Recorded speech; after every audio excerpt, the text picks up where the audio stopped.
Bienvenidos al Mundo Ahora, el espacio de France 24 para analizar los hechos más destacados de la jornada. Soy Valentina Torres Sánchez y es un gusto acompañarlos. Vamos con los titulares.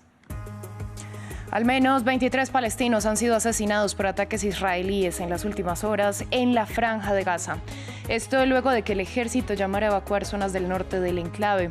De otra parte, el presidente Donald Trump llamó una vez más a lograr un cese del fuego.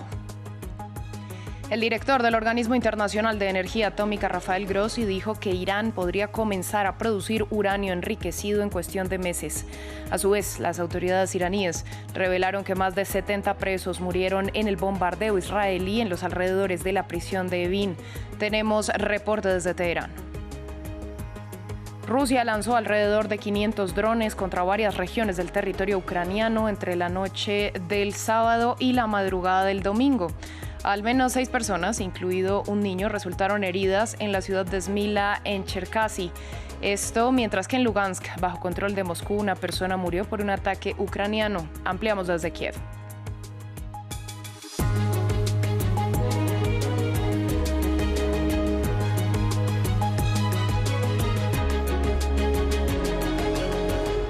Damos inicio en la Franja de Gaza porque el ejército de Israel ordenó evacuar zonas del norte del enclave, pese a que el presidente Donald Trump volvió a llamar a buscar un alto el fuego.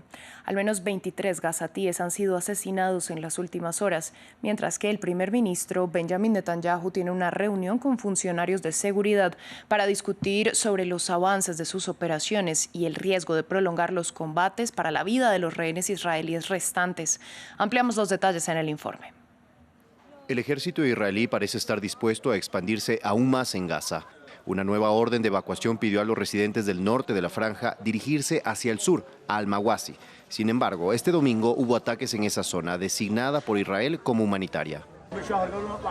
Hace un mes, Israel nos dijo que fuéramos a Al-Mawasi y nos quedáramos allí un mes. Era una zona segura, pero a las 12 de la mañana un ataque nos golpeó. Esta es la injusticia de la ocupación. Hay una gran cantidad de lesionados y los quirófanos trabajan las 24 horas. El personal quirúrgico y los cirujanos no tienen descanso. Algunas lesiones críticas están en espera debido a la falta de quirófano. La intención de Israel de aumentar su ofensiva llega en medio de un pedido de fin de la guerra del presidente Donald Trump. Hagan un trato en Gaza, recuperen a los rehenes. Mientras que los mediadores árabes, Egipto y Qatar, respaldados por Estados Unidos, comienzan un nuevo esfuerzo de alto el fuego para detener el conflicto y recuperar a los rehenes. La escalada militar se produce pese a que altos funcionarios de seguridad israelí advirtieron que la expansión de los combates en nuevas zonas de Gaza podría poner en peligro a los rehenes restantes. En cuanto a Benjamin Netanyahu, un tribunal decidió aprobar su pedido de aplazar una semana más su testimonio por razones de seguridad nacional, luego de que el primer ministro asistiera a una audiencia judicial a puerta cerrada, acompañado de los jefes de seguridad israelí.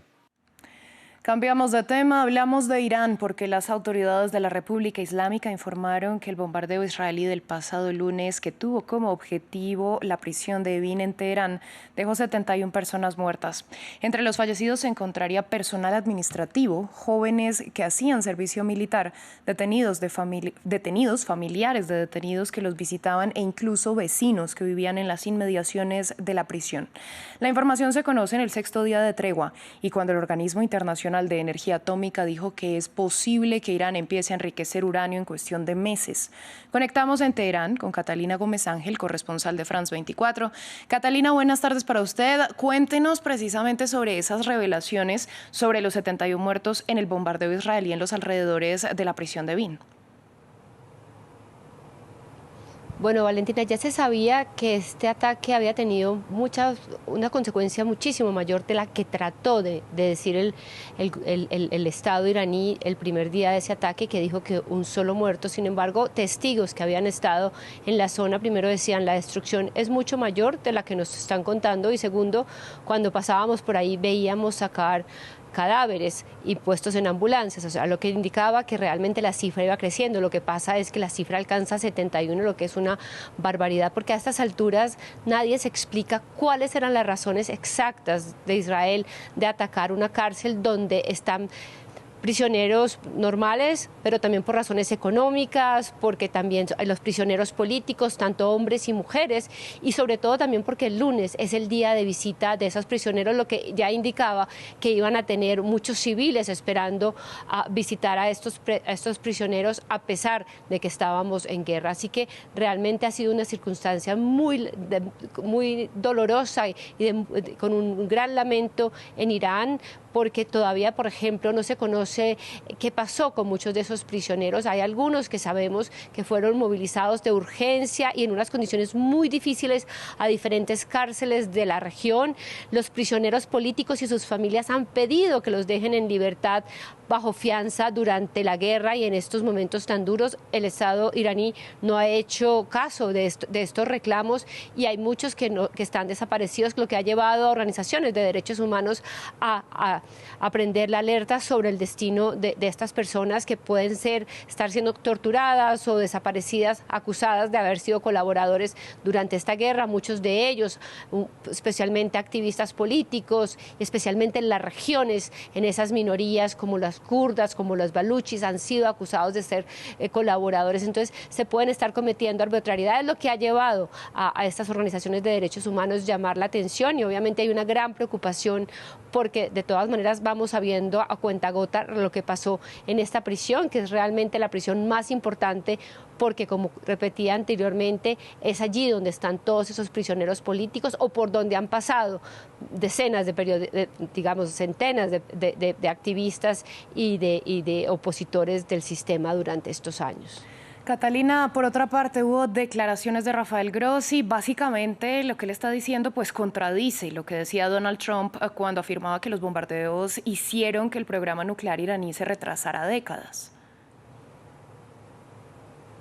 Sí, y básicamente él parte de una premisa que nadie como ellos son testigos, y es que realmente Irán tiene una tecnología avanzada, ha avanzado muchísimo en este programa nuclear, y como es básicamente nativo, porque un país bajo sanciones no ha tenido cooperación de ningún otro país, ellos han tenido que empezar de cero. Obviamente han investigado, han tenido tal vez apoyos de otras naciones, pero todo lo han ido formando y construyendo localmente, lo que hace que ellos tengan la capacidad de volver a crear y poner en activo algunas de estas cascadas y estas centrifugadoras que enriquecen uranio. También lo que decía Rafael Grossi, que es muy difícil a estas alturas decir dónde está ese uranio enriquecido, esos más de 400 kilogramos de uranio enriquecido que estarían en Fordo o estarían en Isfahán, o los habrían sacado a otros lugares no declarados en el país. Si bien el presidente Trump dice que está seguro que ellos no lo sacaron de ahí, que era muy difícil, que ellos no sabían que los iban a atacar, que con muy poco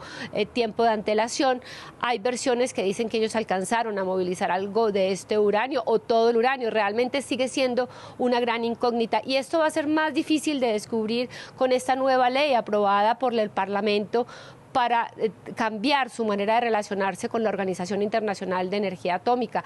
Ahora es el Consejo Superior de Seguridad Nacional el que tiene que aprobar el ingreso de esos científicos de esta organización que vienen a monitorear y a hacer un seguimiento. Para recibir permiso, Irán dice que esta organización le tiene que asegurar que estas plantas no volverán a ser atacadas y que garantizar la vida de sus científicos nucleares, lo que es casi imposible para esta organización. Así que realmente nos vemos ante un gran dilema, porque no sabemos realmente qué tanto uranio hay, dónde está, y tampoco hay nadie que lo vaya a descubrir porque no pueden entrar al país. Pues por supuesto vamos a estar muy pendientes de todos esos datos que usted nos está dando, Catalina. Muchas gracias por esta ampliación. Nosotros vamos hasta Ucrania porque Rusia lanzó alrededor de unos 500 drones y misiles de crucero y balísticos para atacar el oeste, el sur y el centro del territorio ucraniano. Al menos 6 personas resultaron heridas, incluido un niño en la ciudad de Smila, en la región central de Cherkasy. La periodista en Kiev, Emanuel Shaz, tiene los detalles.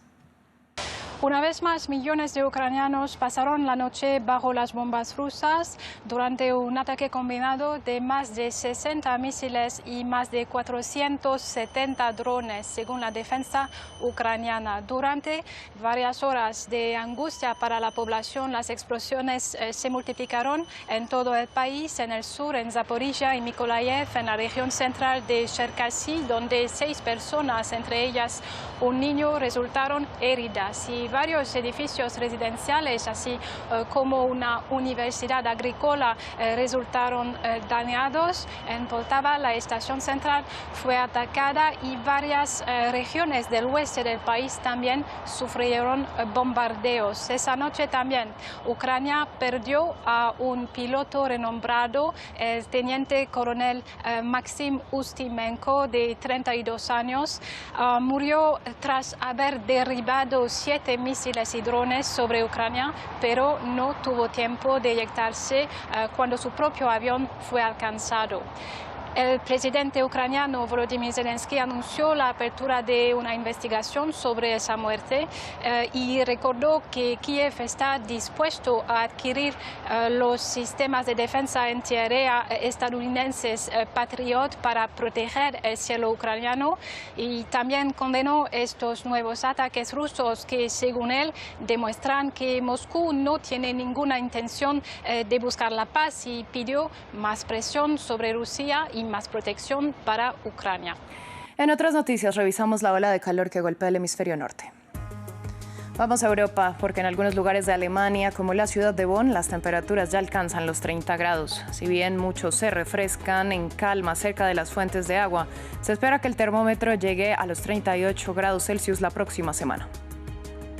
En Francia, las autoridades elevaron la alerta naranja a 84 departamentos y las proyecciones meteorológicas indican que podrían ir hasta mediados de la próxima semana.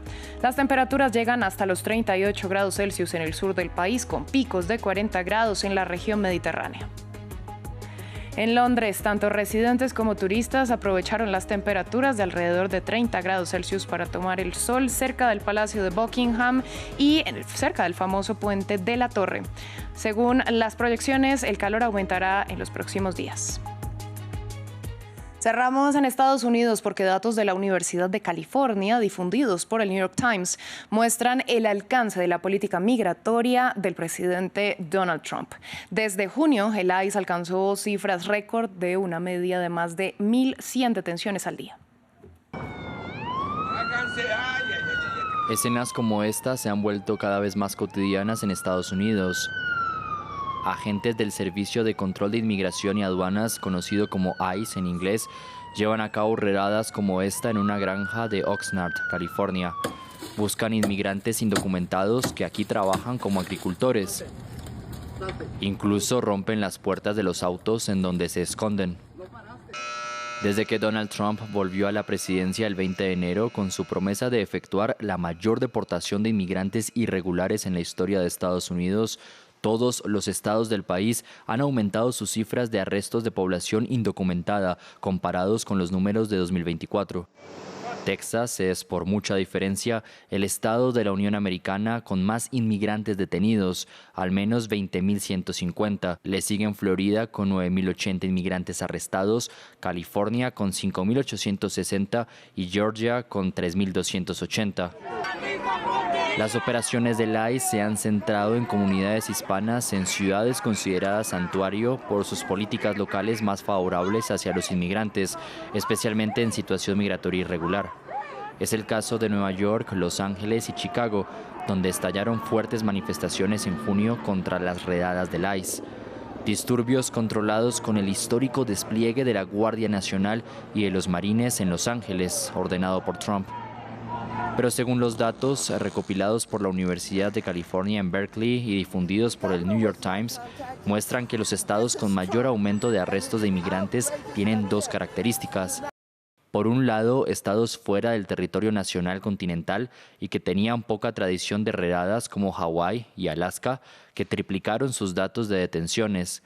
y por otro, estados del oeste y centro del país donde gobiernan republicanos que cooperan con la administración federal, como Montana, Idaho, Nevada, Utah, Colorado, Nebraska, Iowa y Dakota del Sur. En 2024, bajo la administración del demócrata Joe Biden, las autoridades realizaban menos de 300 arrestos por día, una cifra más que se ha duplicado durante los primeros meses de la era Trump. Desde el 20 de enero hasta el 10 de junio, el ICE realizó 666 detenciones de inmigrantes por día. Pero para la base radical del movimiento MAGA y para Stephen Miller, jefe adjunto de gabinete de la Casa Blanca e impulsor de gran parte de la política de inmigración de la administración, la cifra de arrestos diarios no es suficiente. Su meta es llegar a los 3.000 inmigrantes indocumentados detenidos por día. Fin del informativo, gracias por su sintonía.